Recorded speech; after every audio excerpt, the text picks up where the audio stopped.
This video is a rant. This video is a rant against the school system. This video is a rant against the corporate system. This video is against the financial system. And this video is a rant against the government who has been brainwashing us and controlling our minds and training us to be sheep and keeping us poor for their own greed and their own malicious purposes. And in this video, I'm going to expose all of the lies that we've been taught to keep us in a mindless state of poverty, when in reality, there is a greater abundance available in this world, so less than 1% of people ever need to work to take care of the needs of everybody living on this planet.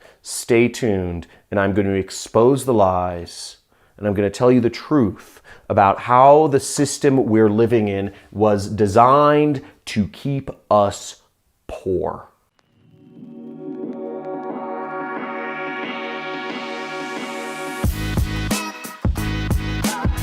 Go to school, get a job, get a bunch of mortgage debt, and die. Okay, this is the path that we are taught our entire lives. At least us growing up in America, we're taught to go to school, get good grades so you can get a job and you can get into more debt and you can get the rest of your life taken away from you, working for things you don't need, when really everything we need is around us. Our family, our friends, our animals, our land, everything. Everything's been a lie. And I'm going to start with the school system. That's right. Everyone who's been suckered into this lie called the education system. Compulsory education is a lie. And it's a lie because this is an institution that we survived without it for thousands of years, and we got along just fine. We got along just happily. But compulsory education was a system invented by the Nazis.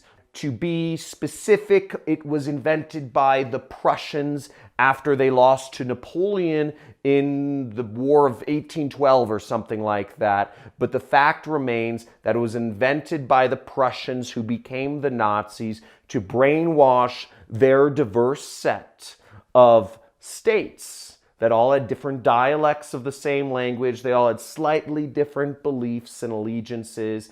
And to combine all these disparate states together with different dialects to make them speak the same dialect of their language, to work together, to become a war machine, to take over the world, to take over Europe and take over the world, they invented compulsory education and turned Austria-Hungary into Germany, created a single language to unify their people, to not question authority, and to march off and lead the biggest death massacres that have ever happened in the history of the world. Now, when you brainwash an entire population, bad things happen. But there need to be voices. There are voices telling you today that this can be stopped, and we are not in an industrial era society anymore. We are not a society which requires neat little rows of desks in neat little lines, all learning the same freaking history determined by a man up in Washington, D.C., checkmarked off, stamped down so that we're all the same. We're not a neat little rows of society. For our country to grow forward, we need self-education. We need innovation. We need free-thinking minds, not mind-numbed, brainwashed, neat little rows of people that are brainwashed and told not to think for themselves. Sit down. Don't ask too many questions. Don't speak out of turn. All these different things. Stay in your line, etc. We need a system of self-education. And the school system we have, which is taught by people, by professors who haven't even practiced what they preached. You can find more successful marketers and salespeople teaching marketing and sales on YouTube than you can in colleges. In fact, universities won't even teach sales. Universities will not teach you sales, which is one of the #1 jobs in all of the world, is making commercial transactions. Yet a college won't teach it because, as some other college officials have said, we don't teach money. We don't teach people how to make money. That's not our job. Yet the lie that going to college creates bigger incomes is espoused to so many people. What? But you may think to yourself, but I've been told all along that people who go to college end up making more money over their lifetime, over $1 million more. This same line has been marketed down and shoved down people's throats since the 70s as a reason to go to college. But the thing they don't tell you is that correlation is not causation. Just because people who go to college make more money doesn't mean that it was college that made them more money. But what else could it be? Well, it could be the fact that to go to college, you need to be able to pay $200,000. The average college, the cost of not working for 4 years, the cost of housing for 4 years without a job, and the cost of a university education and an average of $25,000 a year to afford to pay for college. You're generally not broke. You're generally coming from a better family situation than others. You're generally coming from a higher earning potential than others. So are you saying that the correlation between making more money means coming from better families, John? Yeah, there's a direct correlation between how rich your family was and how much money you make. Isn't that funny? Because the reality is, schools aren't teaching people to have wealthy mindsets. It's the families. It's the families they come from. But government even wants to get rid of that. Now, what about jobs, right? Corporate system. It's there to help you, right? What they don't tell you is that corporations are entities. They're classified as living beings in the law of the United States of America. I'm going to throw out a zinger here, and it's true, but people don't think about it. Artificial intelligence is already here. Artificial intelligence are sentient constructs that act on their own will and have different motives than us humans. And corporations, which create all, which we rely on for jobs, salaried jobs, putting hourly wages on us, making us all numbers, right? We're all numbers. We're an hourly wage or we're a salary.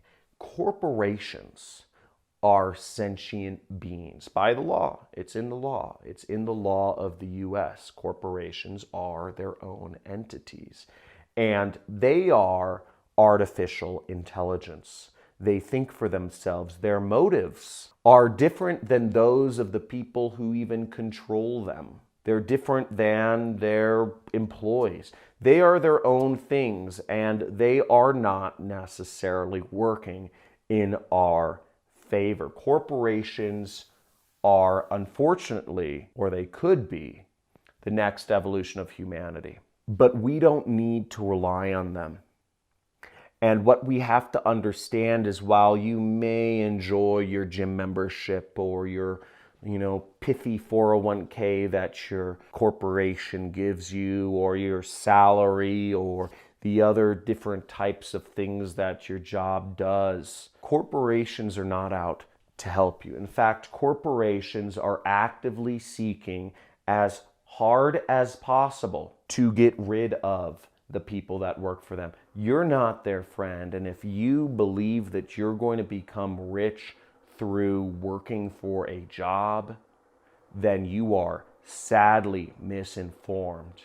A great example is Uber. Hundreds of thousands of people work for Uber. And some of the people are happy, they can work whatever hours. They just kind of pull out their phone and they're like, yeah, I get to work whenever I want. And it's a good go-between. And I control my income. I'm an entrepreneur. But in reality, your benefactor, your corporation, is actively seeking to figure out a way to pay you as little as possible and get away with it, and to get rid of you as fast as possible. So if you believe that a corporation, that your job for some corporation, your salary is a good thing, keep in mind that your corporation is working against you. And corporations are not in your favor.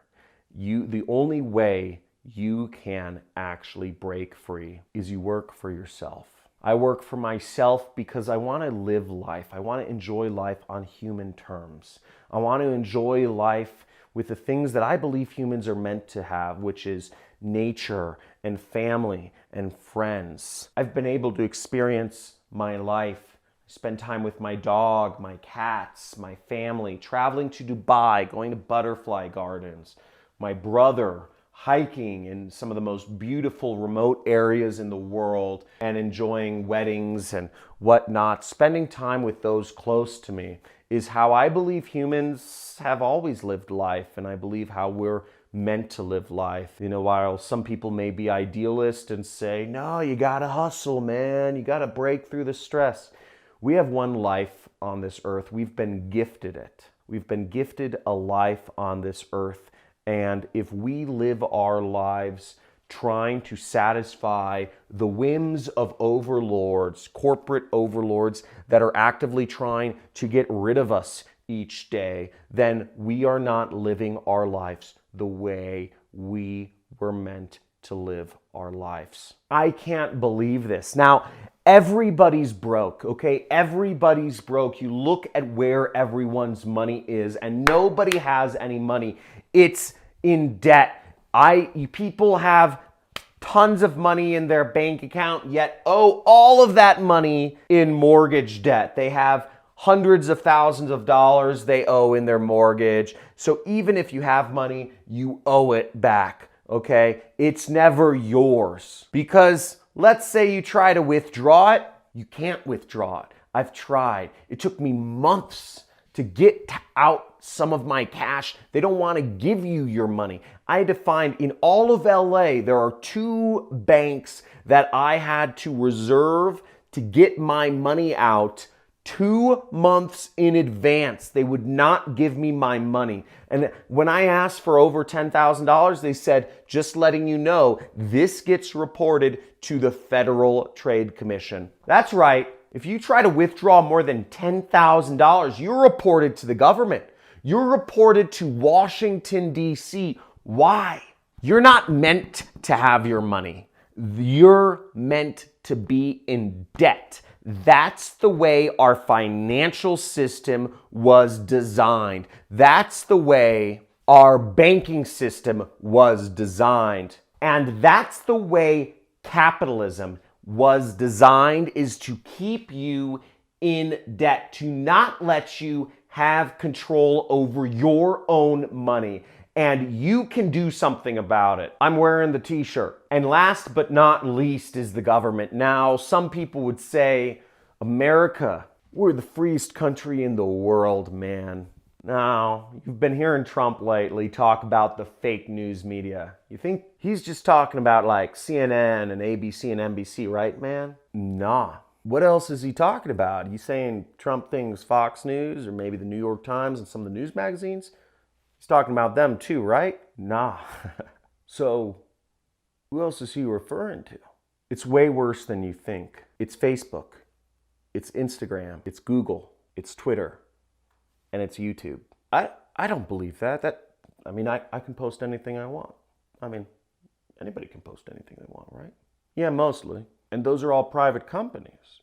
They're not controlled by the government. There's dudes like, the Google guys and, Mark Zuckerberg. They're all different individual people. They run them. They're their own people.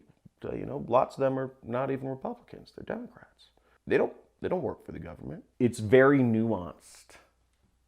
And the illusion of freedom is what keeps this society functioning like a clockwork money machine, and it works very well. The fact of the matter is social media and the news media are more controlled than you think, but it's very nuanced. As somebody who is on the front lines, who has an audience of a lot of people and who looks at all of my numbers, I know there are certain words, there are certain things you do, certain paths you go down, and your views get limited, you don't show up as much, and you can still post things and people still see things, but it starts going down and it stops being seen as much. But that's not censorship. That's not censorship, right? No, they're private companies, right? You know, there's 4 companies who control all the news, the TV and movies. And there's 4 companies who control all of the social media. You know, it would be too hard to control 8 people, right? Okay. Now, it's much more nuanced than you think, and we are, I personally believe, one of the most nuanced and subtly controlled countries ever in existence.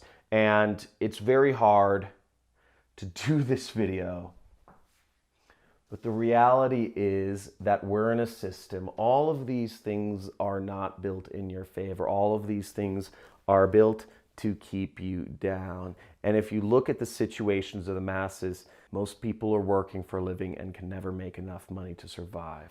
Now, the final metaphor I'm going to give you, which is, I believe, irrefutable proof that this everything as we know it is messed up, is that 10,000 years ago, one person's labor could do enough to feed one person, okay? One man, one hunter could get enough food in his tribe, right, to feed himself.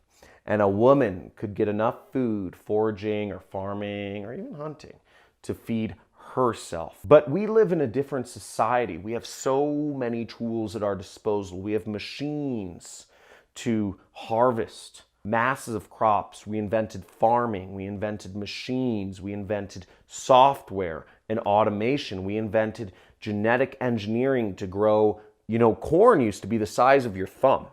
Did you know that? A big piece of corn used to be about as big as your thumb. And through breeding and genetics, we've been able to create corns that are this big, far greater than, as big as your arm, right? So it went from this to this. We have done so many advances in so many fields that right now, the raw output of one human, we went from a society 10,000 years ago where one person could support one person to a society where one person can support 1,000 people. With all these advances, computers, mechanics, software, genetic engineering, etc. But why then are the only people not working 1 in 1,000 people? Shouldn't it be flip-flopped so that 999 people don't have to work and only one person has to work out of 1,000, as opposed to where we are in today's society where 1 out of 1,000 people don't have to work? Once you start understanding how crazy it is, once you start asking yourself the hard questions, once you start thinking outside the norms, you will start to wake up. Wake up. Type in the comments. If you are dedicated to waking up, type in woke, okay? Woke, W-O-K-E, if you are understanding what I'm going after here. Because what I'm telling you is a paradigm shift. What I'm telling you is that you are in a game, and the game is rigged against you. And once you understand that you are in a game and that everything has been rigged against you since birth, the school, the education system, the corporate system, the financial system, the government system, only then can you start to make progress and say you can move beyond it. But until you have the self-awareness, until you actually see everything for what it truly is, only then will you be able to take back control. And I encourage everyone, type in the comments if you are committed to taking back control and stop the cycle of poverty that is unnecessary in today's society. Type in the comments, take back control. But the first step in any movement, the first step in anything is awareness of the problem. And too few people are unaware of the problem. Too few people understand that this is not actually freedom, that this is not actually freedom of press, freedom of all these things, freedom of choice. We're all still slaves, but we're slaves with a choice. So I hope this has affected you in some way, and this was a little different than my other videos, but if you were moved by this, if you understand what I'm talking about, please share this video with your friends. Please share this video with other people in the world, because more people need to understand that the systems we're living under are not as they appear. And once you bring that awareness, you can wake up. Once you bring that awareness, you give yourself the opportunity to take back control. This has been John Crestani, and I look forward to talking to you sometime again soon. Subscribe to my channel if you want more videos about how you can take back control of your life. You can quit your job, you can work for yourself, and you can live a different paradigm than the majority of people.